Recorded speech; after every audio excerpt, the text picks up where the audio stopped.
بسم اللہ الرحمن الرحیم۔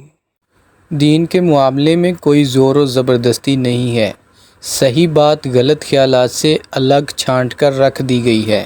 اب جو کوئی طاغوت کا انکار کر کے اللہ پر ایمان لے آیا، اس نے ایک ایسا مضبوط سہارا تھام لیا جو کبھی ٹوٹنے والا نہیں، اور اللہ جس کا سہارا اس نے لیا ہے سب کچھ سننے اور جاننے والا ہے۔ جو لوگ ایمان لاتے ہیں ان کا حامی و مددگار اللہ ہے، اور وہ ان کو تاریکیوں سے روشنی میں نکال لاتا ہے، اور جو لوگ کفر کی راہ اختیار کرتے ہیں ان کے حامی و مددگار طاغوت ہیں، اور وہ انہیں روشنی سے تاریکیوں کی طرف کھینچ لے جاتے ہیں۔ یہ آگ میں جانے والے لوگ ہیں جہاں یہ ہمیشہ رہیں گے۔ کیا تم نے اس شخص کے حال پر غور نہیں کیا جس نے ابراہیم علیہ السلام سے جھگڑا کیا تھا؟ جھگڑا اس بات پر کہ ابراہیم کا رب کون ہے، اور اس بنا پر کہ اس شخص کو اللہ نے حکومت دے رکھی تھی۔ جب ابراہیم علیہ السلام نے کہا کہ میرا رب وہ ہے جس کے اختیار میں زندگی اور موت ہے، تو اس نے جواب دیا، زندگی اور موت میرے اختیار میں ہے۔ ابراہیم علیہ السلام نے کہا، اچھا، اللہ سورج کو مشرق سے نکالتا ہے، تو ذرا اسے مغرب سے نکال لا۔ یہ سن کر وہ منکر حق ششدر رہ گیا، مگر اللہ ظالموں کو راہ راست نہیں دکھایا کرتا۔ یا پھر مثال کے طور پر اس شخص کو دیکھو جس کا گزر ایک ایسی بستی پر ہوا جو اپنی چھتوں پر اوندھی گری پڑی تھی۔ اس نے کہا، یہ آبادی جو ہلاک ہو چکی ہے، اسے اللہ کس طرح دوبارہ زندگی بخشے گا؟ اس پر اللہ نے اس کی روح قبض کر لی اور وہ 100 برس تک مردہ پڑا رہا۔ پھر اللہ نے اسے دوبارہ زندگی بخشی اور اس سے پوچھا، بتاؤ کتنی مدت پڑے رہے ہو؟ اس نے کہا، 1 دن یا چند گھنٹے رہا ہوں گا۔ فرمایا، تم پر 100 برس اسی حالت میں گزر چکے ہیں۔ اب ذرا اپنے کھانے اور پانی کو دیکھو کہ اس میں ذرا تغیر نہیں آیا ہے۔ دوسری طرف ذرا اپنے گدھے کو بھی دیکھو کہ اس کا پنجر تک بوسیدہ ہو رہا ہے، اور یہ ہم نے اس لیے کیا ہے کہ ہم تمہیں لوگوں کے لیے ایک نشانی بنا دینا چاہتے ہیں۔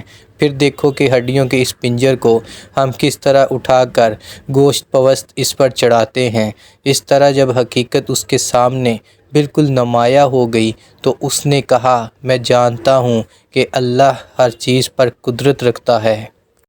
اور وہ واقعہ بھی پیش نظر رہے جب ابراہیم علیہ السلام نے کہا تھا کہ میرے مالک مجھے دکھا دے تو مردوں کو کیسے زندہ کرتا ہے۔ فرمایا، کیا تو ایمان نہیں رکھتا؟ اس نے عرض کیا، ایمان تو رکھتا ہوں مگر دل کا اطمینان درکار ہے۔ فرمایا، اچھا، تو 4 پرندے لے اور ان کو اپنے سے مانوس کر لے، پھر ان کا ایک ایک جز ایک ایک پہاڑ پر رکھ دے، پھر ان کو پکار، وہ تیرے پاس دوڑے چلے آئیں گے۔ خوب جان لے کہ اللہ نہایت با اقتدار اور حکیم ہے۔ جو لوگ اپنے مال اللہ کی راہ میں صرف کرتے ہیں ان کے خرچ کی مثال ایسی ہے جیسے ایک دانہ بویا جائے اور اس سے 7 بالیں نکلیں اور ہر بال میں 100 دانے ہوں۔ اسی طرح اللہ جس کے عمل کو چاہتا ہے افزونی عطا فرماتا ہے، وہ فراخ دست بھی ہے اور علیم بھی ہے۔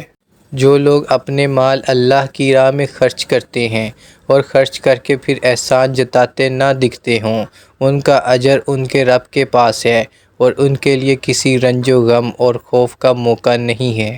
ایک میٹھا بول اور کسی ناگوار بات پر ذرا سی چشم پوشی اس خیرات سے بہتر ہے جس کے پیچھے دکھ ہو۔ اللہ بے نیاز ہے اور بردباری اس کی صفت ہے۔ اے ایمان لانے والو، اپنے صدقات کو احسان جتا کر اور دکھ دے کر اس شخص کی طرح خاک میں نہ ملا دو جو اپنے مال محض لوگوں کے دکھانے کو خرچ کرتا ہے اور نہ اللہ پر ایمان رکھتا ہے نہ آخرت پر۔ اس کے خرچ کی مثال ایسی ہے جیسے ایک چٹان تھی جس پر مٹی کی تہ جمی ہوئی تھی۔ اس پر جب زور کا مینہ برسا تو ساری مٹی بہہ گئی اور صاف چٹان کی چٹان رہ گئی۔ ایسے لوگ اپنے نزدیک خیرات کر کے جو نیکی کماتے ہیں اس سے کچھ بھی ان کے ہاتھ نہیں آتا، اور کافروں کو سیدھی راہ دکھانا اللہ کا دستور نہیں ہے۔ خلاف اس کے جو لوگ اپنے مال محض اللہ کی رضا جوئی کے لیے دل کے پورے ثبات و قرار کے ساتھ خرچ کرتے ہیں، ان کے خرچ کی مثال ایسی ہے جیسے کسی سطح مرتفع پر ایک باغ ہو، اگر زور کی بارش ہو جائے تو 2 گنا پھل لائے، اور اگر زور کی بارش نہ بھی ہو تو ایک ہلکی فوار ہی اس کے لیے کافی ہو جائے۔ تم جو کچھ کرتے ہو سب اللہ کی نظر میں ہے۔ کیا تم میں سے کوئی یہ پسند کرتا ہے کہ اس کے پاس ایک ہرا باغ ہو، نہروں سے سیراب، کھجوروں اور انگوروں اور ہر قسم کے پھلوں سے لدا ہوا ہو، اور وہ عین اس وقت ایک تیز بگولے کی زد میں آ کر جھلس جائے جب کہ وہ خود بوڑھا ہو اور اس کے کم سن بچے ابھی کسی لائق نہ ہوں؟ اس طرح اللہ اپنی باتیں تمہارے سامنے بیان کرتا ہے، شاید کہ تم غور و فکر کرو۔ اے لوگو جو ایمان لائے ہو، جو مال تم نے کمائے ہیں اور جو کچھ ہم نے زمین سے تمہارے لیے نکالا ہے، اس سے بہتر حصہ راہ خدا میں خرچ کرو۔ ایسا نہ ہو کہ اس کی راہ میں دینے کے لیے بری سے بری چیز چھانٹنے کی کوشش کرنے لگو، حالانکہ وہی چیز اگر کوئی تمہیں دے تو تم ہرگز اسے لینا گوارا نہ کرو گے، اللہ یہ کہ اس کو قبول کرنے میں تم اغماض برت جاؤ۔ تمہیں جان لینا چاہیے کہ اللہ بے نیاز ہے اور بہترین صفات سے متصف ہے۔ شیطان تمہیں مفلسی سے ڈراتا ہے اور شرمناک طرز عمل اختیار کرنے کی ترغیب دیتا ہے، مگر اللہ تمہیں اپنی بخشش اور فضل کی امید دلاتا ہے۔ اللہ بڑا فراخ دست اور دانا ہے، جس کو چاہتا ہے حکمت عطا کرتا ہے، اور جس کو حکمت ملی اسے حقیقت میں بڑی دولت مل گئی۔ ان باتوں سے صرف وہی لوگ سبق لیتے ہیں جو دانش مند ہیں۔ تم نے جو کچھ بھی خرچ کیا ہو اور جو نظر بھی مانی ہو، اللہ کو اس کا علم ہے اور ظالموں کا کوئی مددگار نہیں۔ اگر اپنے صدقات علانیہ دو تو یہ بھی اچھا ہے، لیکن اگر چھپا کر حاجت مندوں کو دو تو یہ تمہارے حق میں زیادہ بہتر ہے۔ تمہاری بہت سی برائیاں اس طرز عمل سے محو ہو جاتی ہیں، اور جو کچھ تم کرتے ہو اللہ کو بہرحال اس کی خبر ہے۔ لوگوں کو ہدایت بخش دینے کی ذمہ داری تم پر نہیں ہے۔ ہدایت تو اللہ ہی جسے چاہتا ہے بخشتا ہے، اور خیرات میں جو مال تم خرچ کرتے ہو وہ تمہارے اپنے لیے بھلا ہے۔ آخر تم اس لیے تو خرچ کرتے ہو کہ اللہ کی رضا حاصل ہو، تو جو کچھ مال تم خیرات میں خرچ کرو گے اس کا پورا پورا اجر تمہیں دیا جائے گا، اور تمہاری حق تلفی ہرگز نہ ہوگی۔ خاص طور پر مدد کے مستحق وہ تنگ دست لوگ ہیں جو اللہ کے کام میں ایسے گر گئے ہیں کہ اپنی ذاتی کسب و معاش کے لیے زمین میں کوئی دوڑ و دھوپ نہیں کر سکتے۔ ان کی خودداری دیکھ کر نا واقف آدمی گمان کرتا ہے کہ یہ خوشحال ہیں۔ تم ان کے چہروں سے ان کی اندرونی حالت پہچان سکتے ہو، مگر وہ ایسے لوگ نہیں ہیں کہ لوگوں کے پیچھے پڑ کر کچھ مانگیں۔ ان کی اعانت میں جو کچھ مال تم خرچ کرو گے وہ اللہ سے پوشیدہ نہ رہے گا۔ جو لوگ اپنے مال شب و روز کھلے اور چھپے خرچ کرتے ہیں ان کا اجر ان کے رب کے پاس ہے، اور ان کے لیے کسی خوف اور رنج کا مقام نہیں۔ مگر جو لوگ سود کھاتے ہیں ان کا حال اس شخص کا سا ہوتا ہے جسے شیطان نے چھو کر باولا کر دیا ہو، اور اس حالت میں ان کے مبتلا ہونے کی وجہ یہ ہے کہ وہ کہتے ہیں تجارت بھی تو آخر سود ہی جیسی چیز ہے، حالانکہ اللہ نے تجارت کو حلال کیا ہے اور سود کو حرام۔ لہٰذا جس شخص کو اس کے رب کی طرف سے یہ نصیحت پہنچے اور آئندہ کے لیے وہ سود خوری سے باز آ جائے تو جو کچھ وہ پہلے کھا چکا ہے سو کھا چکا، اس کا معاملہ اللہ کے حوالے ہے، اور جو اس حکم کے بعد پھر اسی حرکت کا اعادہ کرے وہ جہنمی ہے جہاں وہ ہمیشہ رہے گا۔ اللہ سود کو مار دیتا ہے اور صدقات کی نشو نما ہوتی ہے، اور اللہ کسی ناشکر بد عمل انسان کو پسند نہیں کرتا۔ ہاں جو لوگ ایمان لے آئیں اور نیک عمل کریں اور نماز قائم کریں اور زکوٰۃ دیں، ان کا اجر بے شک ان کے رب کے پاس ہے، اور ان کے لیے کسی خوف اور رنج کا موقع نہیں ہے۔ اے لوگو جو ایمان لائے ہو، خدا سے ڈرو، اور جو کچھ تمہارا سود لوگوں پر باقی رہ گیا ہے اسے چھوڑ دو، اگر واقعی تم ایمان لائے ہو۔ لیکن اگر تم نے ایسا نہ کیا تو آگاہ ہو جاؤ کہ اللہ اور اس کے رسول کی طرف سے تمہارے خلاف اعلان جنگ ہے۔ اب بھی توبہ کر لو اور سود چھوڑ دو، تو اپنا اصل سرمایہ لینے کے تم حقدار ہو۔ نہ تم ظلم کرو نہ تم پر ظلم کیا جائے۔ تمہارا قرض دار تنگ دست ہو تو ہاتھ کھلنے تک اسے مہلت دو، اور جو صدقہ کر دو تو یہ تمہارے لیے زیادہ بہتر ہے اگر تم سمجھو۔ اس دن کی رسوائی و مصیبت سے بچو جب کہ تم اللہ کی طرف واپس ہوگے۔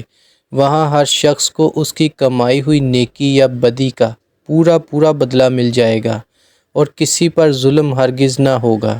اے لوگو جو ایمان لائے ہو، جب کسی مقررہ مدت کے لیے تم آپس میں قرض کا لین دین کرو تو اسے لکھ لیا کرو، فریقین کے درمیان انصاف کے ساتھ۔